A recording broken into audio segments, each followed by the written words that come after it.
Samantala, siyam ang patay at siyam rin ang sugatan sa pananambang ng isang armadong grupo sa La Castellana, Negros Occidental kahapon. Hanggang ngayon, hindi pa nakikilala ang mga salarin. May news to go, si Haji Rieta.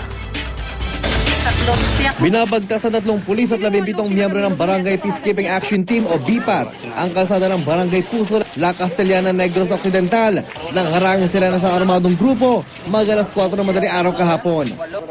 Kwento ng isa sa mga miyembro ng BPAT, sakay sila sa isang truck nang biglang naglabasan mula sa tubuhan ang nasa 20 armadong lalaki at walang habas na namaril.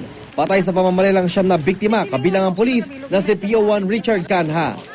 Bago tumakas ang mga sospek, kinuha nila lahat ng baril ng mga biktima. Unang putok, tumalon ako kaagad. Saan ka ba nakaupo? Gumapang ko palayo. Oo. Hindi ko alam kung ano nangyari sa mga kasamahan. Naghihinagpi sa mga kaanak ng mga biktima. Hiling nila, hustisya para sa mga napatay. Sa ngayon, blanco pang pulisya sa kung anong grupo ang nasa likod ng ambush. Ipinag-utos na ng PNP ang masusing investigasyon sa nangyari.